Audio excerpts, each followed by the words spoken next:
Hey, and welcome to the Business Coach TV show. Today I got Roger Pemberton all the way from the UK here with me. This is where I get to interview the best business coaches in the world and get to learn from them about how to grow your business and mine, of course. Hey, Roger, welcome.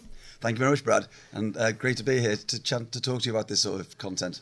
You know, in growing a business, one of the things that you love teaching is about marketing and building marketing plans. And of course, you guys all love planning. It's such an exciting subject, isn't it? See, Roger, we can make planning exciting, right? Planning's really exciting. You heard it first right here. Planning is exciting. Now, so a marketing plan, what happens? Why most business owners don't have one? Why not? I think the reason they don't is because to have a marketing plan and make it of use, the first thing is they need to understand where is their business plan and where actually have they got the gaps. So just by identifying the gap should be the target for that marketing plan. Without understanding the gap, they won't go and put a plan in place. So here I am in my average business. I don't have a marketing plan. Where do I start then? What do I do first? When you talk about these gaps, you're talking about from where they are now to where they want to be, because I know most business owners don't even have goals set for their marketing. So where should I start? In my experience, there's been 2 or 3 starting points. One has been, they've said, I'm here now, I want to grow my business by a percentage from where I was. Right. Or it may be, actually, I've got a great aspiration of where I need to get to, and they're actually saying, this is where I'm heading to. So it can either be a towards goal, or it could be an incremental volume growth goal. Great. So, all right. So we got to set our plan, set our goal based on a percentage on today, or pick a big number like a big, hairy, audacious goal, as they say, and go for that. Okay. So marketing is the difference between where I am now and where I want to be. Yes, correct. Okay. So I start by setting the goal. What do I do next? The next thing is to look at that gap and say, if I don't put any marketing in place, what is the gap between where I'm going to be and where I'm heading by natural cause? Because some businesses will know that over a period of time they will lose some custom and they've actually got a declining. And some base, businesses are and the some have got opposite, some where they know growth. naturally they'll grow just because they're there. So rather than saying what's the gap, understand what part of that gap could be filled by the stuff they're already doing. Okay, so it's a gap between where I am and where I want to be. I got to look at how much growth am I going to have anyway, or how much attrition am I going to have anyway. Correct. Okay. Well, okay. I'm going to be devil's advocate here just for a second, right? Average business owner. I don't have the time to do all that, Roger. Well, I guess if what I would say to that is that there's a great saying that we use: if you plan to fail, if you fail to plan, you plan to fail. So it's great to have that planning opportunity purely to. You're actually going to make me write a plan, aren't you? This is what I'm you're going to do. afraid so. Unless you want to fail, of course. I love writing books and stuff, running a plan. Okay, I do love planning. And the reason I love planning is it gives my team the ability to go forward. See, when my business was real small, I didn't need to do a lot of planning. I had a great business. It was all in my head. I knew what to do. Once I added a bunch of employees, all of a sudden now it's like, hey, if we don't have a plan, no one knows what they're doing. All right, so back to marketing just for a second. All right, so marketing is going to get me from where I am now to where I want to be. What are some of the next steps then? Once I've worked out this is the attrition, this is the natural growth, what have I got to do now? There's two main areas that need some focus. The first one is actually who am I looking to sell to? So in general terms, to grow that business, you're either going to sell more stuff to people that you're already selling to, or more stuff to people who are like them, or you're going to have new products or services that may go either to existing customers or to a totally new market. So identifying a combination between what am I looking to sell and who's going to want to buy that. Okay, so let's say, for example, I work out that my existing customers need more. Because I've always said that if I can break business down, it's either is it going to get me customers or keep me customers. That's sort of the two most important jobs in life. So the marketing plan's got to address both of those, right? Absolutely. Okay. So if I'm looking at adding new products, okay, let's not overcomplicate this for a second. Let's just stay with, if I got to get more customers like mine, how do I find out who, do I do surveys of my existing customers? What's the steps? Well, a great place to start is actually look at your existing customers. Look at who's buying what and look at which sort of customers you want more of.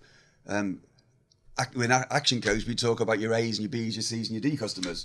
The A's and the B's are who you want to go after. They're the ones who you know are good regular customers. You've got a good emotional contact with you, so they'll pay good money, and also they rate you, so they're likely to stay loyal. So we need identify more those who A-grade want more customers. A-grade customers. The old 80-20 rule, Pareto principle, find out who are the 20% that give you 80% of your business, obviously applies. So we determine who they are. Now we got to design marketing to go after more of them, right? Okay, well, what about the flip side of that? What about looking at the external marketplace? Well, one of the important things to look at is what competitor analysis is out there. Your competitors are great to look at because in two ways. Many competitors aren't doing a great job of what they do to their customers. So you can think about, how do I differentiate against them? What benefits can I offer to them, to their customers, that would make them more likely to buy? I had an experience the other day like this. I was chatting with a guy about buying something, and I knew more about their competitors than the sales guy did. I knew more about the competitor products than the sales guy. So he couldn't sell me because, hey, I know more than you. You can't sell me when I know more than you. And there's a rule for all you guys out there. Make sure your salespeople know more about your competitors than your customers do. If they don't know their competitors, how can you do it? So, okay, back to marketing. We do a SWOT analysis of our competitors: strengths, weakness, opportunities, threats. We know what our competitors are good at, what they're not good at. We find, okay, so now we're looking at that external marketplace and saying, okay, where is the gaps in that, not just the gaps inside our business? And also the gap should be in terms of looking at it from the customer's perspective. So it needs to be that there's you hear about USPs, the unique sales proposition. Actually, the phrase I like to use is UPBs, the unique perceived benefits. So you look at it from the customer's eyes. So you're saying, actually, we can see their customers, find the gap between what the competition are offering and what you can offer from the eyes of the customer. That's what's going to make them want to change. How do you get into the eyes of a customer? Because I always struggle with that when you got to sit there and you go, say, okay, I got to think like my customer. Is there some strategies for that? Some ways to do it? I think what I would say is think about what are they going to do with what you're offering. If you've got a product or a service, the classic example they give is people don't buy drills because they want to drill. They buy a drill because they want a hole. And they want to put a hole in the wall. So actually understand what are people going to do with the product or service they buy from you, and then think from their perspective, is it going to be something that's going to make them more money? Is it something that's going to save them time? Is it something that's going to make them more successful? You're looking at it, say, what are they going to get? I've heard it described as the afters. If they come to work with you, what are the benefits in the future they're going to get from coming to you rather than staying with your competitor? Yeah. So to convince them to come to me, I got to think from their perspective. I get that. That's the whole thing. All right. So marketing is both communication and education to a potential customer and an existing customer. We hear a lot about CRMs and databases and that sort of stuff. Where are you at on the scale of that? Are you fully automated database? Are you more? Which way do you go? I think it does depend on the size of the business and the resources available. Assuming there is some level of resource available to manage this, what is you often find is people won't buy on the first contact. So you need to be thinking about, how am I going to manage my suite of communication over a period of time?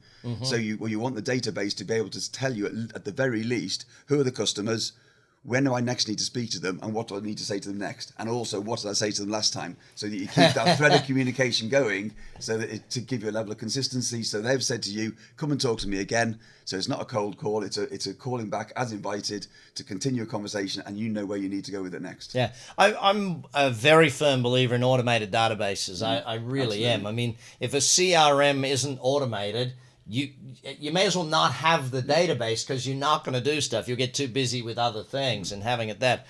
But also I'm a firm believer in that database should pop up a phone call rather than just always be sending like an email or a mail piece or that sort of stuff. The phone call is also very important.